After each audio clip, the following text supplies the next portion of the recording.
if I told you that everything you believed about the origins of our culture is a lie? We've grown accustomed to thinking that ancient authors celebrated only the grandeur of life and the endless light of creation. However, the reality is far darker and deeper than what we're taught in school textbooks. The very first coherent story of humanity was not written about the creation of the world, but about its inevitable and harsh end. It is a tale of how everything we build eventually turns to cold dust. Are you ready to learn the shocking truth about a text that was carved into clay thousands of years before the first biblical tales appeared? In those days, people did not yet know paper, but they were already asking the same agonizing questions we ask today.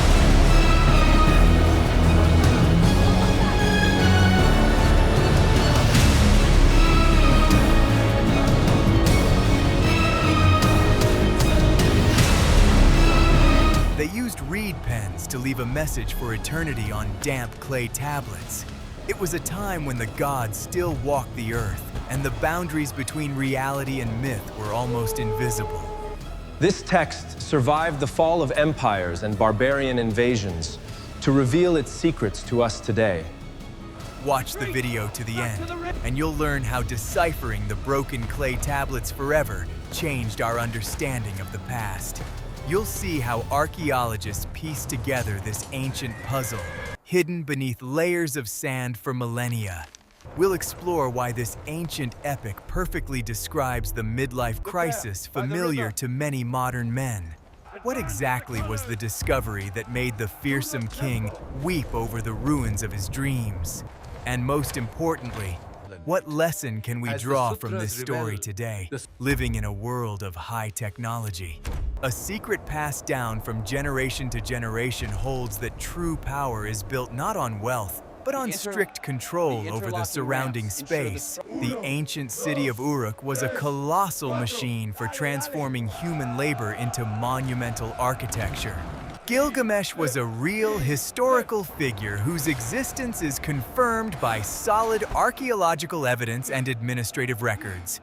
He brooked no dissent and built a system in which every resident was subject to the single rhythm of the city's massive construction project. The construction of massive brick walls around the settlement served not only as protection against external threats, but also as a tool for total internal domination. Mesopotamia was a harsh land where survival depended on strict planning and the ruthless exploitation of the environment. Gilgamesh ignored the limits of human endurance, forcing his people to work themselves to exhaustion without the right to rest. Constant tension within the city walls created an atmosphere of hidden discontent and a growing systemic crisis. Preparations for the expedition required the mobilization of all available resources of the gigantic metropolis. Craftsmen forged heavy weapons capable of breaching formidable barriers, while logisticians methodically calculated food supplies. This campaign was intended to demonstrate the technological and organizational superiority of civilization over uncontrolled wilderness. Every step of the expedition was calculated in advance to minimize the element of chance on the long journey. The machinery of the state was operating at full capacity, providing its ruler with everything necessary for the impending external triumph. Leaving Uruk, the ruler was stepping outside the zone of his absolute control and comfort for the first time. He was stepping into the unknown, where the former rules of strict administrative subordination no longer held any practical significance. Nature recognized no royal titles and obeyed no decrees carved on smooth clay tablets. With every kilometer from the capital, the civilized world gave way to a harsh and aggressive reality. This spatial transition marked the beginning of a profound transformation in which former confidence was to face severe trials. Victory over the guardian of the forest brought the expedition the coveted valuable timber, but set off a chain of irreversible consequences. The triumph turned out to be only a temporary illusion, behind which lay a far more serious systemic threat to the entire state.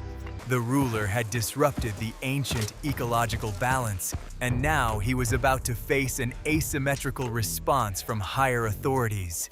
This fleeting success became the starting point for the deepest crisis of his administrative career.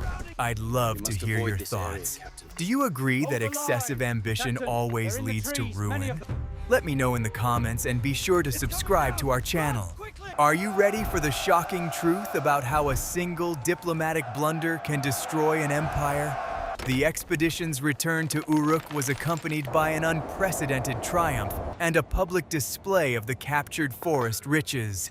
The city celebrated its victory over the elements on a grand scale, and the central government's authority reached its absolute historical peak.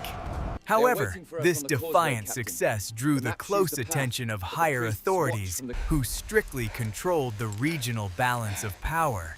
The intoxication of success bred a false illusion of permissiveness, which became the main cause of the impending infrastructural catastrophe.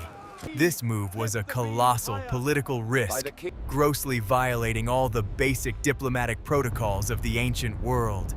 The ruler issued an open challenge to the supranational system, blindly relying on his army and the exceptional strength of the city's brick walls. He fatally overestimated his defensive capabilities, forgetting that architecture offers no protection against targeted natural anomalies. At the cost of incredible strain and partial destruction, the threat was successfully neutralized right at the city's central gates. Uruk withstood the onslaught, but the consequences of this confrontation proved deeply destructive to its long-term internal stability. The city's transportation infrastructure required extensive restoration, and strategic food reserves were critically depleted. The resolution of the crisis turned out to be a classic Pyrrhic victory, one that failed to bring the expected social calm and security. On the contrary, it triggered a hidden mechanism of delayed retribution that would soon radically alter the ruler's entire life. The highest supervisory authorities did not forgive the destruction of their primary instrument of coercive pressure on the rebellious metropolis. An emergency council was convened, at which the fate of those who dared to violate the established rules of subordination was decided behind closed doors. The verdict was extremely harsh, final, and not subject to any further appeal. The choice fell not on the Tsar himself, but on his closest friend, comrade in arms, and key partner in governance, Enkidu. It was a precise, calculated strike at the most vulnerable point, designed to guarantee the breaking of the victor's will. The execution of the sentence began unnoticed, manifesting as a sudden and rapidly progressing physical ailment. The finest physicians in the capital of Uruk proved utterly powerless against a condition that defied all known methods of stabilization. The ruler refused to acknowledge or logically accept the fact of the final disappearance of his closest and most trusted confidant. He blocked the burial process, irrationally hoping for a miraculous recovery of his functions and a return to his former state duties. Only the obvious and irreversible changes in his comrade's physical condition forced him to capitulate to the harsh, objective reality. This turning point marked the absolute collapse of the ruler of the ancient East's former worldview. Could you have kept your sanity and continued working, having realized your own absolute vulnerability after long years of total control over the situation? What I'm about to describe is banned in 12 countries within traditional educational curricula because it ruthlessly shatters the myth of leaders in vulnerability. The loss of a key ally triggered an irreversible and rapid process of profound psychological degradation in the ruler's mind. For the first time in his life, his thoughts were not dominated by cold political calculation, but by an all-consuming, utterly irrational fear of his own inevitable demise. He stared in horror at his hands and clearly understood that in the foreseeable future, they would become just as motionless and useless as that matter. Political intrigues, geopolitical influence, and large-scale urban development projects lost all meaning in the face of the absolute finitude of human existence. He moved completely at random, driven by a single maniacal and obsessive idea to find and claim for himself the secret of eternal biological life. The endless steppe wore him down physically, and a constant shortage of calories and clean water became his new and only companions. However, these severe physical hardships were insignificant compared to the growing inner emptiness and constant existential dread. At the very foot of the final mountains, he encountered the Guardians of the Passage, whose structure and form defied any rational description. They would never have let an ordinary mortal traveler pass, but they saw in the emaciated wanderer the same primal, uncontrollable fury. The harsh dialogue with them became yet another psychological ordeal, during which the former king had to clearly articulate his motivation. He admitted with utmost honesty to his all-consuming fear and his weakness, which became an unexpected and compelling argument for the stern guards. They granted him passage, dryly warning him of the virtually certain mortal danger of his entire remaining route. The path led through an incredibly long and pitch-black service tunnel inside a solid rock massif. It was a space of complete visual and acoustic emptiness, where time completely lost its familiar physical contours. The wanderer moved solely by touch, suffocating in the confined space and constantly battling the surging waves of claustrophobia and panic. Every step taken in this viscous darkness demanded a colossal effort to overcome his own ingrained physiological and psychological barriers. This extremely gloomy spatial transition symbolized the complete erasure of his past before encountering a completely new level of information. The exit from this oppressive tunnel revealed a completely new, closed landscape, securely hidden from humanity. It was a garden on the shore of an endless, calm, and mysterious body of water that ancient texts called the Waters of Death. Any physical contact with this substance meant the instantaneous, painless, and irreversible cessation of all bodily functions. The ocean represented an absolutely insurmountable barrier, the final boundary between the known world of mortals and the unexplored eternity. Here, all land routes ended, and a territory began that required a fundamentally different engineering approach to movement. This swim demanded absolute control over bodily movements and the complete unconditional elimination of any margin for error. The wanderer slowly approached his ultimate goal, for which he had cold-bloodedly left his prosperous city, boundless power, and comfortable life. If you enjoy this tense and realistic story about the search for the limits of human potential, be sure to like this video. The hidden truth that everyone keeps silent about is that the detailed story of the Great Flood did not originate in the Bible. Having successfully crossed the deadly ocean, the exhausted wanderer finally met the one person who possessed the practical secret of immortality. This ancient elder was named Utnapishtim, and he was the only documented survivor of the global catastrophe of ancient times. Outwardly, he was no different from any ordinary elderly person, which caused a wave of deep disappointment in the former ruler of Uruk. The old man calmly explained that eternal life has no distinct physical attributes or unusual outward manifestations. A program to completely wipe out the entire territory was promptly launched by triggering massive and rapid climate changes. This radical plan was kept under the strictest secrecy to completely rule out even the slightest possibility of unauthorized rescue of part of the population. A ferocious storm raged for several days in a row, transforming the complex terrain into a vast, raging, and utterly lifeless watery wasteland. Any navigation under these extreme conditions was physically impossible, and the heavy ship simply drifted at the mercy of random currents.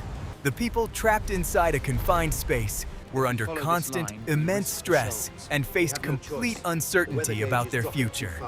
The group's survival depended entirely on the initial structural integrity of the vessel and the proper, rationed distribution of resources within it.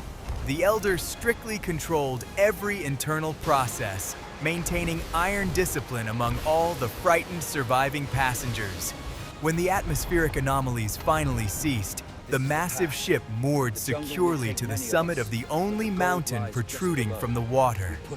Immediately, a lengthy process began to assess the changed surroundings and search for suitable landing sites on land.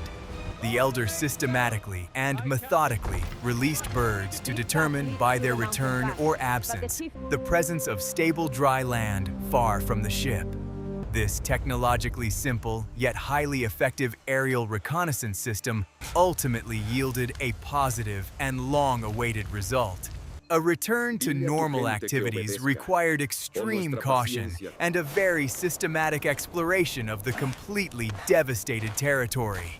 The Elder suggested that the disillusioned wanderer undergo a simple test to finally shatter his last illusions about his own unlimited powers. If the former ruler truly wished to conquer the eternal sleep of death, he must first confidently overcome ordinary physiological sleep. The task was simply to stay awake for 7 consecutive days, maintaining full awareness and concentration. It was a direct, uncompromising challenge to human physiology and the limits of any biological nervous system. Do you think a person is capable, even for a time, of completely overcoming their nature through sheer force of will alone? The ordeal began immediately, and the stubborn wanderer sat down on the shore, filled with a desperate determination to prove his utter exceptionality. He sincerely believed that his powerful will, capable of governing an entire metropolis for many years, would easily overcome mere muscle fatigue. However, deep physical exhaustion following a long journey and colossal psychological strain instantly made itself felt. As soon as he assumed a relatively comfortable sitting position, the accumulated critical fatigue instantly and mercilessly shut down his consciousness. Deprived of the constant external stimulus for survival, his body plunged into a deep, uncontrollable sleep right before the watchful old man's eyes. In response, Utnapishtim silently and calmly pointed to a row of spoiled loaves of varying degrees of freshness laid out around his head. This physical evidence was absolutely irrefutable, vividly demonstrating the full depth of his self-deception and biological vulnerability. The ruler of Uruk was utterly crushed by this extremely simple and incredibly humiliating failure of his life's greatest mission. The wanderer did not selfishly use the plant he had obtained immediately, deciding instead to keep it intact until his return to the capital. He planned first to publicly test its effects on the elderly residents of Uruk, effectively demonstrating his boundless concern for the people. This extremely calculated move suggests that the pragmatic politician and leader of a major state had reawakened within him. He carefully and securely hid the root, viewing it as the primary and sole trophy of his incredibly long journey. The return journey began with a sense of partial moral satisfaction and a tentative hope for the swift restoration of his lost political authority. The route back to Mesopotamia no longer seemed so daunting or impossible, but the wanderer was physically exhausted. During one of his routine stops, he found a deep, cool body of water and decided to wash off the accumulated road dust. He carelessly left his belongings, including the precious plant, on the shore without any proper attention or supervision. It was a fatal, unforgivable lapse in vigilance caused by a false sense of complete safety in already familiar territory. Trivial carelessness and a loss of concentration led to the final, devastating catastrophe of this long expedition. The defeated ruler sank heavily to the shore and wept from absolute paralyzing helplessness and the realization of a total operational failure. He had traveled to the ends of the earth, lost his best friend, endured deep humiliation, and forfeited his final reward due to his own foolish carelessness. All his colossal efforts had proved utterly in vain, turning into a waste of time and vast state resources. He understood with crystal clarity that nature would always find a subtle way to reclaim what rightfully belonged only to her. Now he had to cover the rest of the journey and return to his vast city with absolutely empty hands. What would become of the empire if none of its subjects ever learned of this greatest secret and the ruler's experience of utter defeat? The former conqueror of the world was slowly and laboriously approaching Uruk, forever stripped of all his illusions, hopes, and any valuable trophies.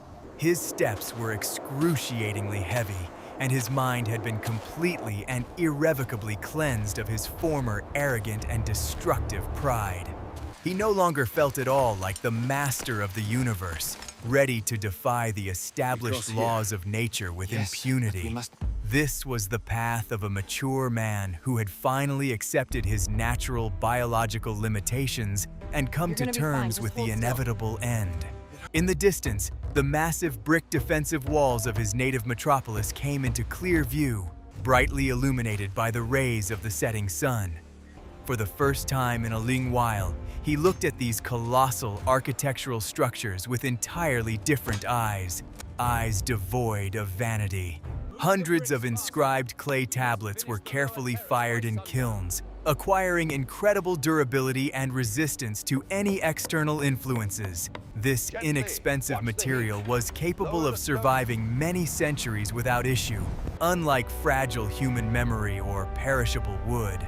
The creation of the first library became the most important long-term investment project in the memory infrastructure of all of Uruk.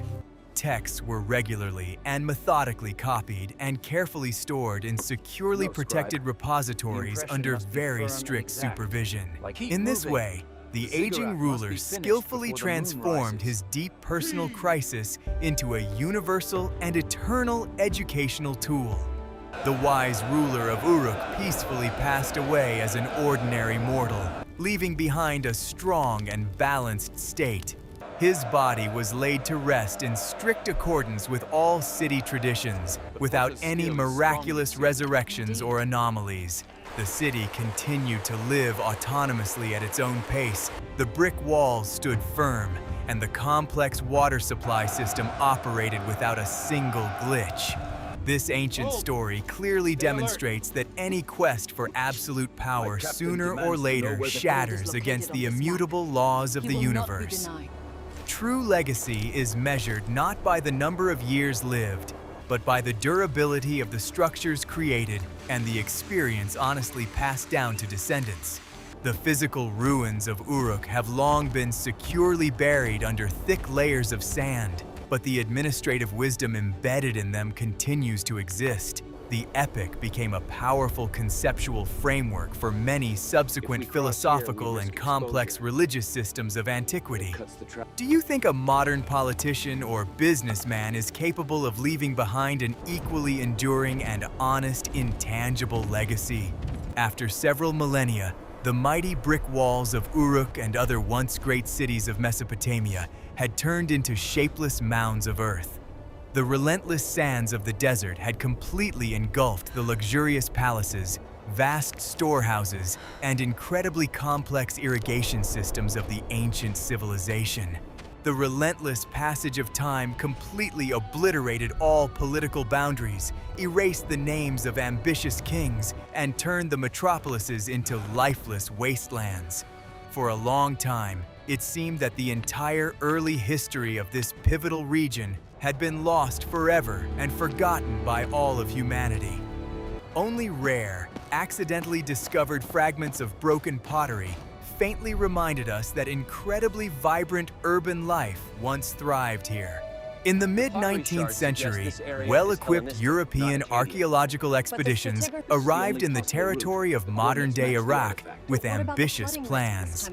They began methodical and resource-intensive excavations of the vast artificial mounds in the area of ancient Nineveh, the former capital of the brutal Assyrian Empire.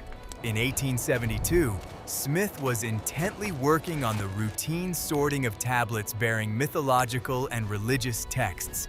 He successfully pieced several fragments together and began to skim the text, which instantly plunged him into a state of utter shock. The complex translation suddenly coalesced into a logical and coherent narrative about the construction of a massive ark to shelter from a global catastrophe. The technical details of the text matched the well-known biblical account of the flood with striking accuracy. Yet the clay tablet was undoubtedly older. This incredible discovery single-handedly overturned the entire established, seemingly unshakable historical paradigm of the time. The austere structure of the narrative, describing a profound crisis of ambition and subsequent humility, proved to be absolutely and frighteningly relevant to the new era. The ancient epic instantly ceased to be merely a dead archaeological artifact, transforming into a living, pulsating part of contemporary world culture. Cheap clay managed to preserve what even the mightiest and thickest stone walls of Uruk could not save from destruction. The internal structure of the discovered text presents a very rigid, mathematically precise chronology of the escalation of ambitions and their inevitable collapse. There are absolutely no drawn-out, meaningless philosophical musings. Every block of information is strictly and rigidly subordinated to the development of the conflict. The plot constantly and dynamically shifts in scale, moving from mundane city administration to global catastrophes and profound personal tragedies. This continuous momentum keeps the reader firmly on edge, not allowing them to stray from the main narrative for even a second. The entire story functions like a perfectly oiled machine, where every minor detail methodically intensifies the overall pressure on the protagonist. Right at the start of this ancient narrative, the stakes are set as high as possible. Absolute and total control over a vast metropolis. The hero initially possesses unlimited resources and a blind, unshakable confidence in his own exceptionality, impunity, and power. The once mighty hero is stripped of all his familiar tools of control, reduced to a defenseless target of a hostile environment. This section of text methodically, step by step, shatters all foolish illusions about the superiority of the human mind over wild nature. The plot moves rapidly from self-confidence to total despair, mercilessly documenting every stage of the character's psychological breakdown. The old man's story about the flood slightly slows the narrative pace, introducing necessary analysis and providing a broad historical context. It clearly demonstrates that the personal tragedy of the great hero is merely a minor, isolated incident within the global mechanism of the world's functioning. This information offers absolutely no hope. It merely dryly states the rules of the game, which mortals cannot overturn or change. The brief and concise analysis of the catastrophe underscores the insignificance of any human effort against the backdrop of vast natural cycles. This section is very neatly woven into the structure, without in any way disrupting the overall dynamic of mounting existential disillusionment. The final return to Uruk closes the narrative's perfect structural circle, leaving the weary hero alone with his city. The scale of the threat vanishes forever, giving way to a very calm acceptance of the facts and the harsh but unchanging reality. The text offers absolutely no cheap moral lessons. It simply records the strict sequence of events and their consequences. The plot's momentum comes to a permanent halt at the sturdy brick walls, which are guaranteed to outlive their ambitious creators. This extremely austere architectural structure of the text renders it the most compelling and timeless documentary testimony of the era. Why does this text, painstakingly inscribed on ancient clay, retain its piercing, frightening relevance today? The answer lies in the incredible, almost clinical precision with which the Epic describes the psychology of a person who has reached the peak of their capabilities. Modern top managers, successful entrepreneurs, and influential politicians go through exactly the same stages of realizing their own vulnerability.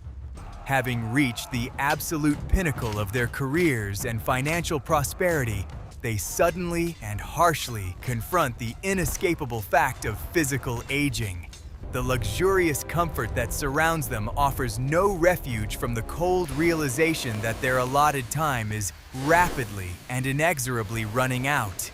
The symptoms of a midlife crisis are described in an ancient Sumerian text with striking accuracy and absolutely no embellishment. An influential person, accustomed to easily managing process and subjugating any circumstances, suddenly discovers the limits of their control. In today's world of fragile digital data, the problem of reliably preserving knowledge remains just as critical and incredibly complex. Information systems are extremely vulnerable to global disruptions, such as the total climatic cataclysm described in the Epic. Preserving the cultural code requires the mandatory creation of independent backup memory systems that are not susceptible to rapid destruction. The dramatic story of the Epic's decipherment by London assistant George Smith is also a crucial part of this grand narrative. It vividly demonstrates that persistent intellectual labor is capable of overcoming the insurmountable barrier of millennia and cultural differences. The great story naturally ends not with a victorious triumph or a tearful tragedy, but with a calm return to everyday reality. Life monotonously continues, the vast city functions, and the laws of the universe remain unshakable and utterly indifferent to the heroes. Acceptance of this inevitable ordinariness is the most important lesson, one that the nameless scribes of ancient Uruk have reliably recorded. Humanity began its great literature with the most complex, painful, and insoluble question of its own finitude. This most ancient text will forever remain the first and most honest documentary account of the limits of human capabilities. In the finale of this grand and intense narrative, it is crucial to assess the long-term impact of the ancient text on the development of civilization. This epic did not merely dryly record historical facts. It created a powerful framework for comprehending the tragedy of human existence. All subsequent generations of Middle Eastern rulers built their state archives by drawing on the successful experience of information preservation in Uruk. The text was methodically copied by thousands of students in scribal schools, quickly becoming an essential part of ancient classical education. Thus, one ruler's bitter personal defeat was transformed into a powerful intellectual foundation for the development of an entire region. Concluding our detailed analysis of this phenomenon, we arrive at a crystal clear understanding of the true nature of human immortality.